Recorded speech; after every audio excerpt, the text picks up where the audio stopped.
바로 이 제목입니다. 발길 안 떨어지는 이낙연. 오늘 출국했죠. 미국으로 갔습니다. 그러니까 장례 때문에 잠시 왔었죠.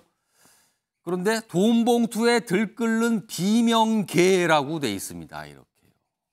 돈 봉투에 비명계가 들끓는다. 이런 제목입니다. 자, 그럼요. 오늘 출국한, 그러니까 미국으로 다시 떠났죠. 이낙연 전 대표의 모습이 있고요. 이와 관련된 이 돈 봉투 지금 이 의혹과 관련된 목소리가 민주당에서 나왔는데 두 가지 영상이 묶여 있습니다. 확인해 보시죠.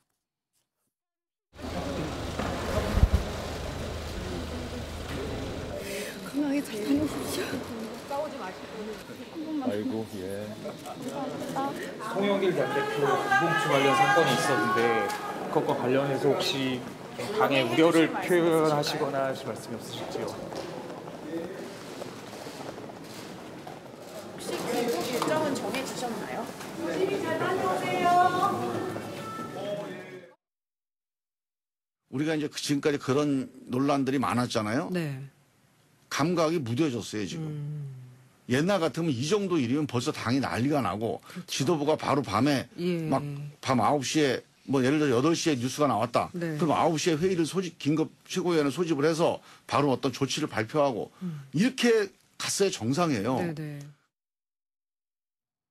그러니까 뭔가 조치가 미온적이다. 지금 김종인 의원이 뭐 그렇게 지적을 한 거죠. 김종인 의원도 뭐 대표적인 비명계로 꼽히시는 분 중에 한 분이긴 한데. 자, 이런 가운데요. 7인의 얘기가 나왔어요. 7인의. 이게 언론 통해서 보도가 되고 있는데 7인의 멤버 중 돈 봉투 받은 의원이 있다는 진술을 확보했다. 검찰이 확보했다. 이거 서울신문 출처 이렇게 돼 있는데요. 7인의 하면은 대선 당시에 이재명 당시 민주당 후보를 아주 지원했던 측근 인사의 어떤 상징적인 표현이잖아요. 7명으로 구성됐다고.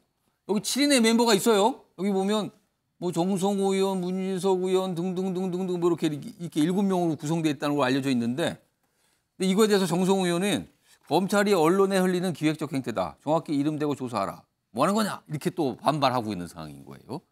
자, 그런데요. 이 전체적인 이런 상황과 관련해서 국민의힘 소속이신 분이 정치인 한 분이 뭔가 이렇게 그림을 그리는 듯한 이런 설명을 오늘도 인터뷰에서 내놨거든요. 그 내용 좀 들어보겠습니다. 큰 휘발성은 송영길 전 대표와 이재명 현 대표와의 밀접한 관계 때문에 더 부각이 될 수밖에 없습니다. 왜냐하면 두 사람은 송영길 전 대표의 지역구를 주고받은 사이잖아요. 그렇죠. 예. 그 과정에서 송영길 전 대표가 서울시장 출마도 했었고 그래서 이게 과연 돈을 만들고 뿌리는 과정에서 송영길 전 대표가 그러면 최고 정점이냐 그거는 알 수 없죠. 오, 뭐가 이렇게 막 크게 갔죠, 지금? 이른바 오늘 언론에서도 많이 보도해요. 당시에 이 돈 봉투 그런 의혹이 있었고 송영길 전 대표가 전당대회에서 당대표가 올라왔는데 이 상황이 뭔가 나비 효과를 만드는 거 아니냐, 당시에 뭐가 달라졌더라면 뭐가 또 지금 상황하고 또 달라진 거 아니냐. 뭐 이런 얘기들이 정치권에서 나오고 있는 거거든요. 이런 내용까지 포함해서 지금 오늘 이낙연 전 대표는 출국하면서 아무 얘기를 안 했어요, 기자 질문에. 그러나 지금 이낙연 전 대표 혹은 이낙연계, 이른바 이낙연계 의원들은 어떤 생각과 어떤 심정을 갖고 있을까? 이겁니다. 이걸 추정해 보겠습니다. 먼저 최기식 변호사, 어떤 심정일 것 같습니까? 뭐라고 쓰신 거예요? 일단 쓰신 거 설명해 주세요. 아까 꼬인 스텝이라고 예. 처음에 홍영표 의원하고 0.57% 차이로 지지 않았습니까? 1%포인트가 안 됐어요. 그리고 그 표의 대부분이 진표가 대의원표라고 기사가 나온 걸 봤는데 예. 그럼 결국은 대의원들한테 이 자금이 투입돼 가지고 그 지역위원장들이 대의원들한테 그 지역위원장이 대의원들을 장악하고 있기 때문에 거기에서 자금이 투입되어 가지고 결국은 0.57%의 그 격차를 차이의 영향이 그거 아니냐? 영향을 받을 수 있죠. 그렇다면 만약에 그때 이 일이 없었더라면 그때 이 모든 정치 일정이나 정치 스텝들이 자기들이 원하는 스텝으로 갈 수도 있었을 것인데 그래서 꼬인 스텝이라는 표현을 썼고요. 예. 그 다음에는 이제 과연 이번 사태가 과연 친명계의 어떤 정말 목숨을 이렇게 목을 질 수 있는 그런 사태까지 온다면 과연 그 이낙연계의 어떤 그런 새로운 기회로 될까?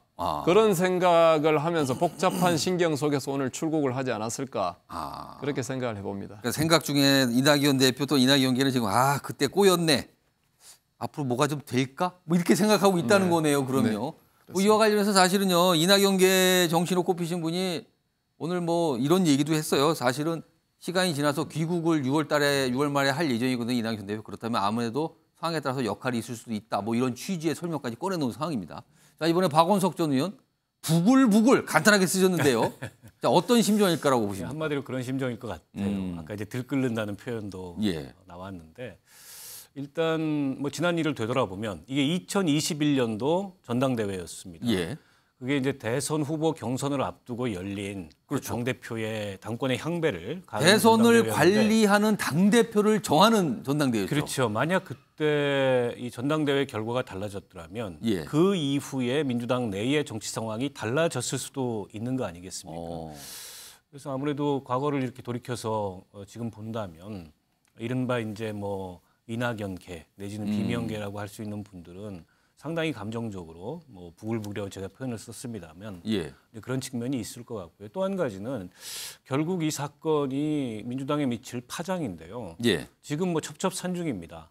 이재명 대표 사법 리스크만도 사실은 당이 감당하기 굉장히 버거운데 이건 이제 차원이 다른 일종의 사법 리스크가 되지 않겠습니까? 결국 당내 전당대회에서 일종의 조직적인 부정행위가 있었다. 이렇게 되면 민주정당으로서의 어떤 민주당의 도덕성 또 정당성 이런 게 이제 송두리째 이 의심의 대상이 되는 흔들리는 그런 상황이 될 수밖에 없는데 제대로 대응하지 못하면 자칫하면 지금 간판을 내려야 되는 상황 아니냐 이런 얘기까지 내부에서 나오고 있어요. 과거에 이제 국민의힘이 한나라당 시절에 2008년에 있었던 당내 전당대회에 돈봉투를 뿌렸던 그때도 사건이 돈봉투가 아주 큰 2012년에서 밝혀져가지고 결국 그때 당명을 바꿨습니다. 새누리당으로 당명을 바꾸고 비로소 이제 총선을 치를 수 있었거든요. 민주당으로서는 어떻게 보면 내년 총선의 악재일 뿐만 아니라 자칫하면 이게 당이 간판을 내릴 수도 있는 그런 절체절명의 위기 상황이기 때문에 이걸 과연 이재명 대표의 리더십으로 헤쳐나갈 수 있을까? 사법 리스크 때문에 이재명 대표도 흔들리고 있는데 그런 측면에서도 이른바 이제 뭐 이낙연계가 됐든 비명계가 됐든 좀 부글부글한 상황이 아닐까 싶습니다. 그러니까 지나간 시간을 생각하면 이낙연 전 대표 또는 이낙연계 의원들은 부글부글 하는데 앞으로 벌어질 상황을 생각하면 혹시 이게 이런 거란 거네요. 지금 요즘 상황이요. 이렇게 좀 해석이 된다고 두 분 공통점은 그게 있었습니다. 알겠습니다. 이런 가운데요. 민주당의 이른바 친명으로 어떻게 보면 친명의 뭐 대표주자 이렇게 꼽히신 분이 오늘 언론 인터뷰를 통해서 뭔가 이 봉투에 들어있는 이 돈과 관련해서 얘기를 했는데 이게요. 보안이 논란과 뒷말을 낳고 있는 것 같아요. 지금. 어떤 얘기를 한 건지 확인해 보겠습니다. 전당대회 하다 보면요. 뭐 대표가 그런 거 무슨 관여하고 보고받고 할 시간이 제 경험상은 거의 없습니다. 그리고 금액이 뭐 국민들 전체적으로 뭐 큰 금액이라고 생각하지만은 대개 실무자들의 뭐 차비, 뭐 진짜 소위 말하는 기름값, 뭐 식대 이런 정도 수준이거든요. 사실요. 전체적으로 보면 금액 크지만 또 홍석준 의원님 설명을 가만히 보면 그거 액수가 얼마 안 되는데요를 강조하는 것 같죠. 그러면서 뭐 식대, 차비, 뭐 기름값 뭐 이렇게 얘기를 해요. 이거 어떻게 들으셨습니까? 가칭 친명계의 자장이라고 불리는 우리 정성호 의원께서 송영길 대표를 좀 이 디펜스 방어하려고 하다가 큰 실수를 하신 것 같아요. 이건 지금 실언이라고 보십니까? 이게 실언인지 아니면 실수인지는 제가 정확하게는 모르겠습니다만은 이게 300만 원이 적기 때문에 송영길 대표는 몰랐을 것이다. 뭐 이런 식으로 이제 좀 방어를 하셨는데 이게 굉장히 큰 실언이신 게 그 2008년도 그 한나라당 시절에 고성덕 의원 한 사람이 그렇게 300만 원 받았다 해가지고 당시 박기태 국회의장께서 징역 8개월에 집행유예 2년을 받았습니다. 그런데 그 이후로 이런 어떤 돈 관련돼서는 이제 사법부가 더 엄격하게 보고 특히 이번에는 한 사람이 아니라 굉장히 지금 그렇습니다. 조직적으로 움직이다는 여러 게 명이라고 나온단 말이에요. 지금 확실하게 지금 이제 이런 이제 증거가 지금 나오고 있는 이런 어떤 상황에서 저렇게 말씀하신 건 굉장히 좀 실언인 것 같고 지금 민주당을 보면 이재명 대표의 대장동 숫자 단위가 굉장히 커서 그런지 이 금액적인 감각에 굉장히 좀 둔감해졌다. 너무 큰 돈 얘기를 하다 보니까 둔해진 거 아니냐 지금. 예, 그렇습니다. 지금 사실은 민주당이 지금 뭐 이 사건뿐만 아니라 그 지금 이런 어떤 그 뇌물 내지는 이런 여러 가지 돈 문제 관련돼서 여러 명이 지금 걸려 있습니다. 지금 이미 지금 현재 의원직을 그만두신 이상직 의원을 비롯해서 오늘 기동민 의원은 또 라임의 김봉현으로부터 이제 1억을 받았다는 걸로 지금 이제 재판을 오늘 받았고 그리고 노웅래 의원이라든지 이하경 의원이라든지 지금 얼마나 많이 있습니까? 그리고 지금 이재명 그 대표도 그 대통령 경선할 때 결국은 이제 지금 구속돼 있는 김용이 이제 결국 이제 돈이 이제 부족하다 해서 이게 어떤 돈 문제가 있어요. 예, 거기에. 그렇습니다. 그렇게 돈을 뿌렸는데 이런 어떤 사항들 봤을 때 민주당 이 경선에서 이런 어떤 돈 문제가 굉장히 만연해 있어서 우리 김종민 의원 말한 것처럼 도덕적 집단적 불감증에 빠져 있지 않나 그렇게 생각을 합니다. 홍수석 의원님께 짧게 추가 질문 드리면 혹시 정치권 전반에서 300만 원 정도는 그건 뭐 얼마 안 되는 액수인데 이런 인식 갖고 있는 건 아닙니까 혹시?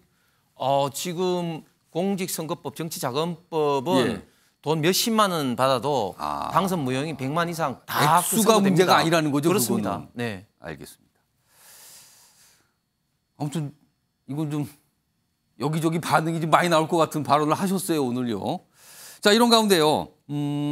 따져볼 지점이 있는데 민주당에서 최근에 이 돈봉투 의혹 사건과 관련해서 나온 반응들이 있는데 지도부 등등등 나온 반응 중에 좀 생각할 지점이 있는 것 같아요. 우선 영상, 2명이 등장한 영상이 있는데요. 그 내용부터 좀 확인해 보겠습니다. 신뢰의 문제가 아니고요. 일단 당과 캠프는 구분해야 될 것 같습니다. 캠프 내에서 이루어진 일이지 저희 민주당에서 이루어진 일은 물론 당 내의 일이긴 하지만 당 차원에서 이루어진 일은 아니기 때문에 뭐 저도 그 캠프의 상황을 잘 모르거든요. 그래서 많이들 지금 그분들의 어떤 주장을 저희가 주장만 가지고 지금 판단하기 좀 어려운 것 같습니다. 본인과 그 주변 인사들 특히 보좌관도 뭐 연루가 됐다는 얘기도 나오기 때문에 송 대표 본인은 저는 뭐 알지 못했을 거라고 저는 생각합니다. 알지 못했을 거라고 생각하지만 다만 어쨌든 간에 본인과 관련된 주변 인사들이 어떤 문제가 좀 되고 있는 거 아니겠습니까? 그러면 들어오셔 갖고서 입장을 밝히는 게 바르지 않겠나 생각합니다. 네.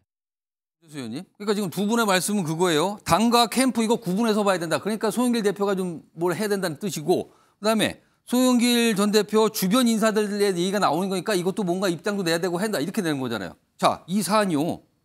이재명 대표가 지금 겪고 있는 사법 리스크. 이재명 대표도 두 가지 다 해당되지 않습니까? 네. 이걸 이재명 대표 사안과 송영길 전 대표 사안을 뭔가 다르게 보는 거 아니냐. 그래서 이게 도대체 뭔가 왜 다르게 보는가 이런 지적 나옵니다. 이거 어떻게 좀 답을 하시겠어요? 일단은 당과 캠프를 뭐 엄격하게 따지자면 뭐 달리 볼 수 있을지는 몰라도 이것을 바라보는 국민들은 그렇게 분리해서 보질 않습니다.